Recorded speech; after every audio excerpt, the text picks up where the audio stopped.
About a year ago, something extraordinary happened here at UChicago Medicine. 2 people received triple organ transplants in a 27-hour time period. The 2 patients were Sarah McPharlin and Daru Smith. Dr. Talia Baker was the liver surgeon, Dr. Yolanda Becker was the kidney surgeon, and Dr. Val Jivanandam was the heart transplant surgeon. All 5 will be joining us on the program today to reflect on this incredible feat and talk about how they're doing today. Plus, we'll take your questions for our surgeons and their patients. That's coming up right now on At the Forefront Live.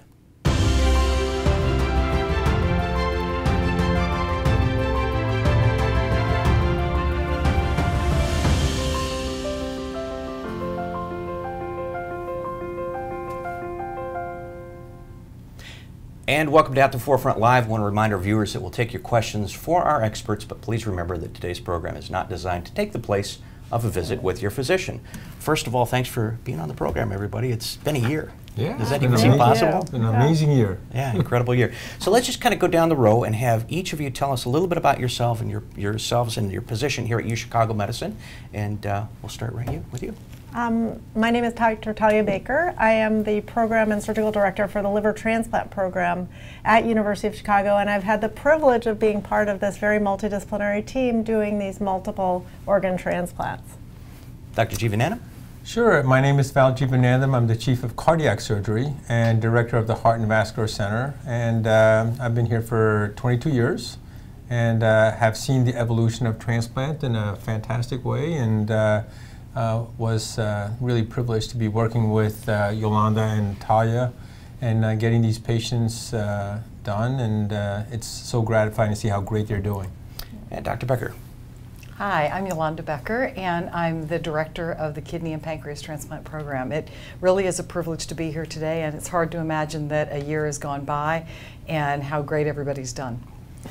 And you know, the exciting thing is we're going to have Daru and Sarah on the program here in just a moment. In fact, they're sitting here in the studio waiting for their turn, so you'll see how fantastic they look now, and it just blows me away every time I see you guys just walking around in the hallways because you look great. So I want each of you, if you will, just to reflect a little bit on the year, kind of your thoughts now that a year has passed, and what's going on. That's true. So I think one of the things that's really remarkable as we see Sarah and Daru just looking so phenomenal is that these events, which seem so extraordinary, are possible. And they're made possible by a bazillion different factors, including the really incredible donors who came available to give each of these wonderful people 3 organs each, which have sustained their lives, and they've done a remarkable job being guardians for these organs, and so we have to thank you guys also for taking such good care of them. And I think it just reminds me what amazing things we can do at University of Chicago when we decide to move forward. Yes, I mean, I think again it's been a fantastic year in that we knew what we could accomplish, and then we were able to accomplish in other patients as well. If you realize that triple organ transplants, there's only been 20 done in the history of the world, and we've done 10 of them here and 6 in the last 12 months. And I think that's a testament to the entire team. You know, there are 3 very specific teams, the liver, the heart, and the kidney teams that have to work together. That's just the start. There's a whole infrastructure of social workers and everybody else, that nurses that actually make everything happen. But once you have that team working, then we can actually perform that miracle many times over. So I think that's what's really been super gratifying. Dr. Becker? Yeah. I also think that the amount of collaboration that's happened during the year is amazing. Every time we've done this, we've learned something. We've learned something from our patients. We've learned things from the generosity of the donor families and from all of our colleagues. And so every time it's a unique case, and every time we learn something.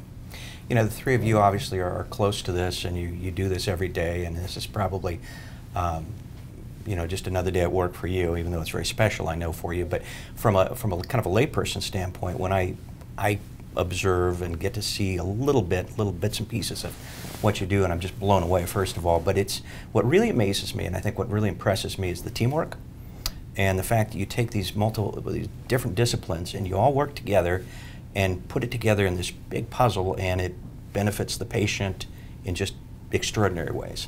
And that to me really is incredible. I don't know if you want to comment on the teamwork and how you all work together, but it's just fantastic.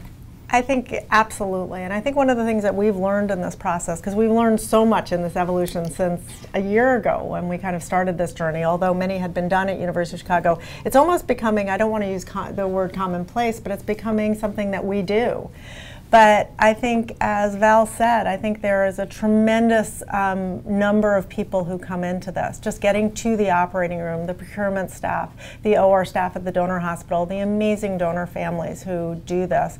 And then as we enter the operating room, kind of the seamless transition that we really get as a surgeons to just jump into. It's kind of all set up for us so that we can do what we need to do to have a technically complicated but very successful outcome for these patients. And the postoperative care has really been amazing. It's all of the teams, the social workers, the pharmacists, all of our nursing staff who are phenomenal, have really transitioned these patients from the OR to the ICU to the floor and ultimately to home in the outpatient clinics. And it's remarkable just to see how amazing the whole team functions as a seamless unit. Yeah, it's incredible. Val? I think it's the collaboration that makes us super special, right? Because there are programs that maybe do more heart transplants, more lung transplants, or more kidney transplants than we do, but nobody who's been able to put all those three things together and have a seamless team. So we talk about this team being seamless, but there's something that works at the University of Chicago Medicine to make that happen, right? Because there are all other programs in the country don't do this. Mm-hmm. And why do we do this is, first of all, there's a lot of resources that the hospital and the University of Chicago Medicine provide us, and they give us the latitude and independence to be able to, they trust us to do it.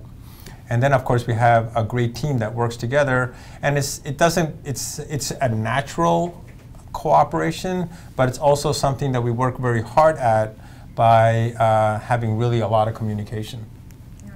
I think the communication is ongoing, and I think while we sit here as surgeons, we're only representing actually quite a small part of the entire collaboration, because obviously our patients go to the ICU, and our cardiology colleagues, hepatology, and nephrology at that point are instrumental in getting through the early period and of course in the postoperative phase in clinic and seeing patients. Our anesthesiology colleagues getting, transitioning between the teams. And, it goes from huge collaboration to something as simple as where are we putting the drains? We've learned over time where we put the drains, because I'm the last one coming in. So we've had conversations about where do your drains go so that I can have some space by the time it's my turn for the kidney. So it's actually, it is a lot of fun. I do want to get into the mechanics in just a minute, but first we've got some sound bites from some of the other patients, and you mentioned that you have done multiple more of these procedures, which is fantastic. We're going to hear from some of these patients, and let's talk a little bit about the care team. And John, if we can roll that one now. I was telling someone, I don't think I had one bad encounter with a health professional at UFC, right? Whether it be a doctor, the nurses are fantastic. And I wasn't a guest. I was a permanent resident for 110 days, right? I mean, it's like, I live there. They see me at my worst, they see me at my best, they see me at my grumpiest, they see me at my most disgusting. And the care was just pretty phenomenal, right? Every nurse I had was great. Every person who came in, technicians, support service staff, was phenomenal.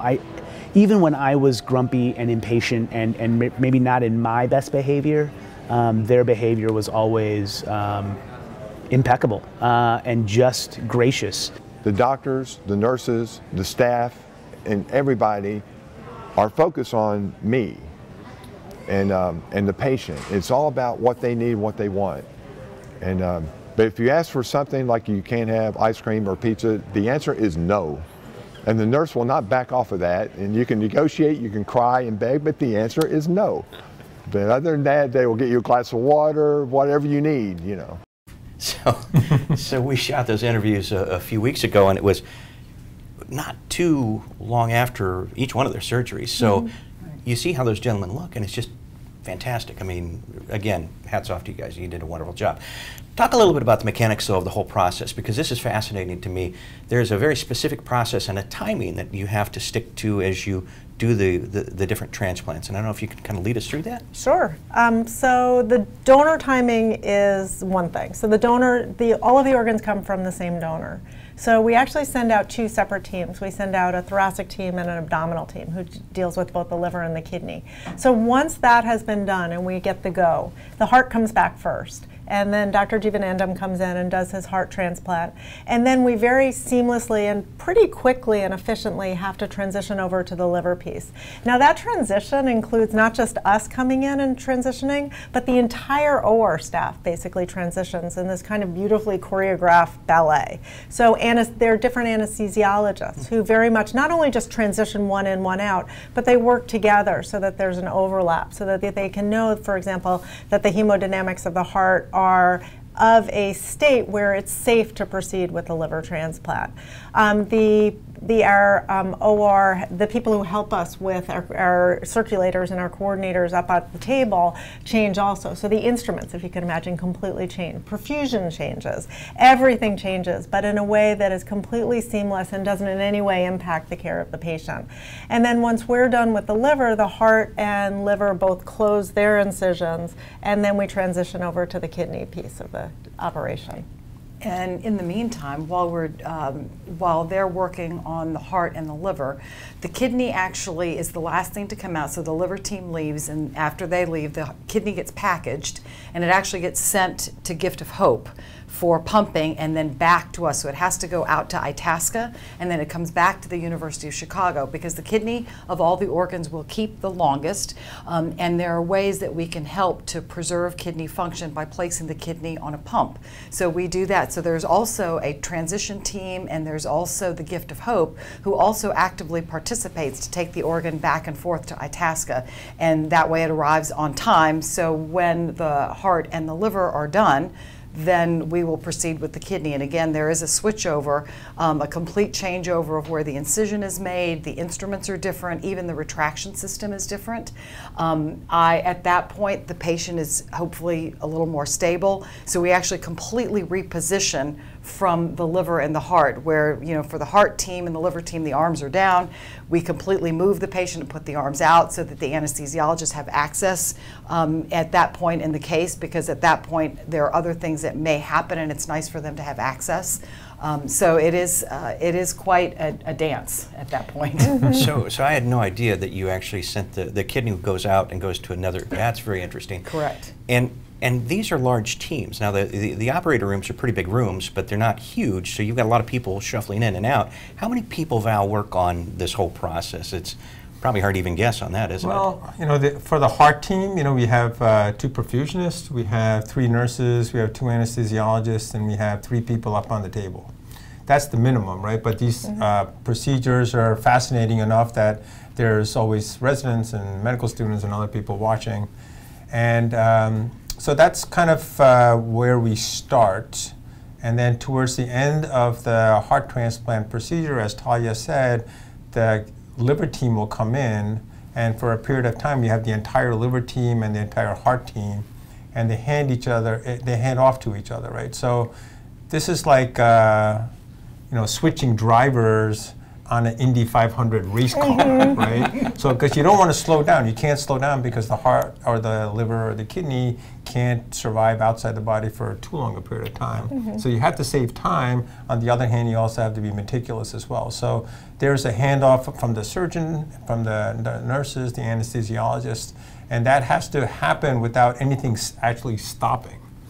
And then, of course, we hand it off to the kidney team at the end. So we've developed a technique, and actually Talia tells me that people call her up all the time and they go, how do you guys do it?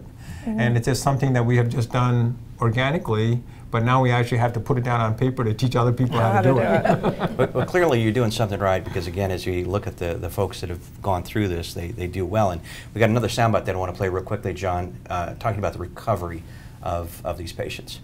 I knew that I would be all right. You know, if I survived, I did think I might be laid up for 6 months or a year, you know, or just rehabbing and getting so, but it was 2 or 3 days later, I was walking around the room and then around and around.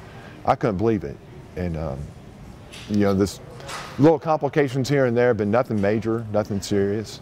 And it's incredible. It is. All my family and friends, everybody is just, they cannot believe it because they know how I was last year. I could barely get up and walk. Post-surgery, I felt great, but it didn't seem like this huge transformation from pre to post. I know now that they saved my life and that I've got more energy than I've ever had, right? And so my wife and I used to joke around, maybe I wasn't lazy, it was actually a sickness. And now all of a sudden I'm enjoying a lot more energy, which is great. That's fantastic. So if you can kind of wrap us up, a couple of quick questions. Are multi-organ transplants, this is one from a viewer, are they becoming more common? Is this something just that we're seeing more here, or is that something that's happening nationwide? Well, I think there's a combination. First of all, we're seeing more because you know, the word is out that we do them, and so a lot of programs have sent us patients that they don't think that they could do.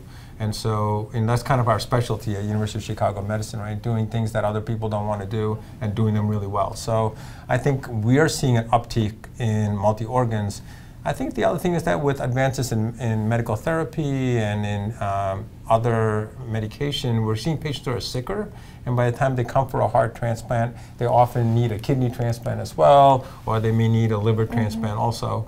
And in the past, I think we were reluctant to actually do those patients because they were too complex. But now we take them on, and it's a challenge, but it's not insurmountable. So almost 50% of our cases for heart transplant this year were multiple organs, which is an extraordinary percentage compared to anybody else in the world. That's fantastic.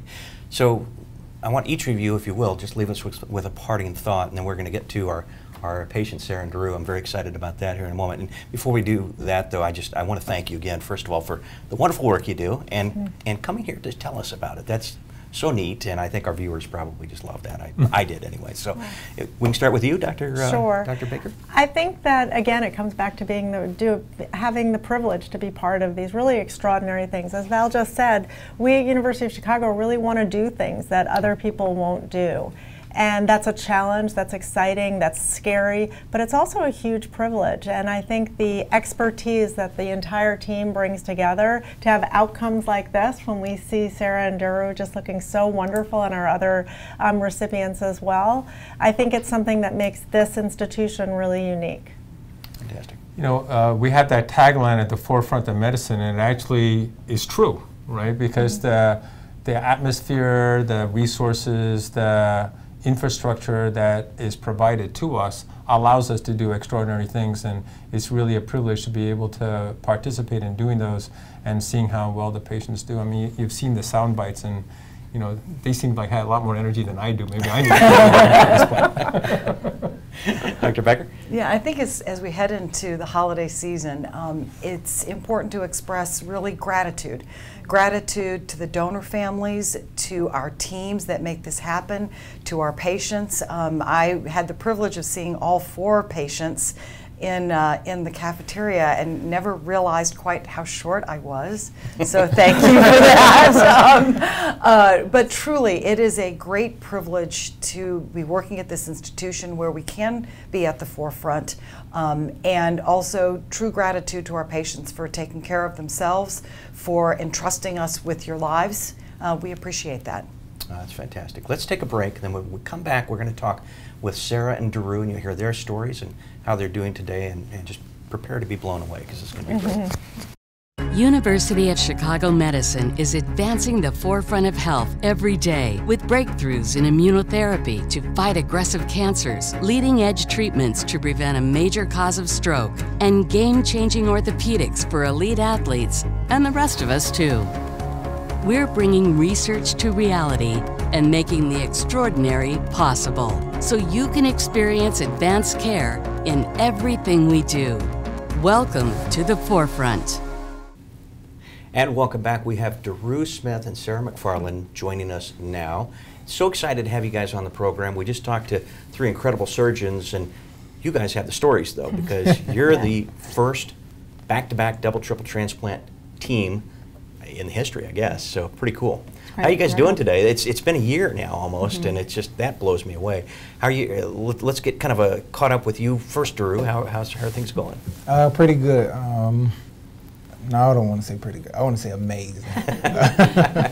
I'm proud of myself at the progress that I've made. I didn't think that I would progress as well as I did. As Neil said, I thought I would be laying around maybe 6 months to a year, maybe just recovering. But 3 days later, I was standing up. I mean, it hurted really bad, but I was ready for the journey. Yeah. You know. Sarah, how about you? You look fantastic. Oh, thank you. Yeah, I feel amazing. It's crazy how much has happened this past year. I've been really fortunate to volunteer and do like a turkey trot and just make more memories in the city with my family. But yeah, I'm no longer cold. I can eat a lot more. I have definitely more endurance. It's been quite amazing. So you two really served, and this impressed me so much. You saw some of the interviews we did with some of the other triple transplant patients, and you two really served as kind of a, I don't know, you kind of got them going. You gave them faith, and it was just so touching to see. And John, I want to go ahead and roll those sound bites, and then we're going to talk a little bit about that and just talk about your source of inspiration. Okay. They're my heroes. You know, you have to. I woke up from surgery, a couple days went by, and I could feel it, you know. And Sarah and Diane came by to see me and introduced themselves, and we talked probably an hour. Then I was wiped out. I was ready for a nap, you know, and she would come by a lot. It helps to know that, you know, I'm not alone, and then if I do get to a point where I need to reach out to someone, you know, I know they're out there. And Daru and Sarah, like I say, they went through there, they blazed a trail, and I went right through it. Then Apu was right behind me, and then Jerry, and so I'm just so excited about that. So Daru, how does it feel to be an inspiration? It feels amazing. I feel it's a lot of responsibility that comes behind it, and discipline also, because it's a lot of orders you have to follow. But I am happy that I can be an inspiration and really set the standards for recovery. Sarah, how about you? Because I think, you know, when you were going through that, I know you and Daru talked a lot because you met each other in the hallway and you got to chat, but now you're able to really help people that are coming behind you, because nobody else has experienced this, or very few people on the planet have. Yeah, I think for them it's really important because they got to see people doing so well after the transplant. And I think all of us have kind of formed a family bond. For example, we have a group text and we can all talk about like different symptoms we're having and, oh, did you go through that before? It's just been really nice that we're all together and that we're doing so well and able to be together. It was fun. I was up in the Sky Lobby a few weeks ago with you guys. You were getting the whole group was getting their pictures taken. We were doing some interviews, and you all bonded just like that. And it's neat to see you guys kind of sharing stories and that sort of thing. And I imagine that's just tremendously helpful. Probably not only to the people who followed you, but it's probably good for you guys as well, don't you think? Yeah, yes, I think it's great to actually share a special moment with someone. A lot of people would say, oh, you know, I understand or I feel you, but to actually have someone walk in the same shoes that you're walking in, it's amazing. It gives you a true sense of relief, a true sense of understanding.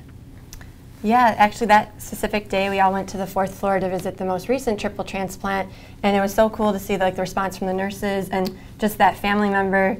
The wife came out and was just in awe of how well we were doing, so I think it was really motivating and comforting to her that we were all doing so well and that we have this own bond that eventually her loved one could get involved in. Absolutely. Obviously, organ donation is critical to the success of what you guys went through, and it's very important. It's a difficult thing for families, obviously, to agree to and deal with. But I wanted to play a sound bite or two from our other patients, and then I want to talk to you about organ donation. John, let's go ahead and roll that one, and then we'll come out and we'll chat with you too about the importance of organ donation. It's truly the gift of life, right? I mean, you have this chance amidst tragedy that's happening in your own life, or whatever has befalled your life. If it's an organ transplantation that happens post-mortem, you have a way to impact another generation, another life. With that gift, and then also, you know, living organ donor transplants have a way to kind of pay it forward in the sense that you have an ability to give someone else the opportunity to live a life. Yes, I could not imagine losing someone. my life has been tragic-free, and I've kept alive, and I'm so thankful to the family of the donors whom I do not know yet. But anyone who's ever made that sacrifice for their family is, we're grateful, very grateful. And I want to use my life to help others as much as I can. I don't care about making money anymore. I don't care about fun things to do or, you know, working an office job. I just want to help, help, help. And I'm excited about getting a degree in nutrition. I think I have good insight into that and fitness.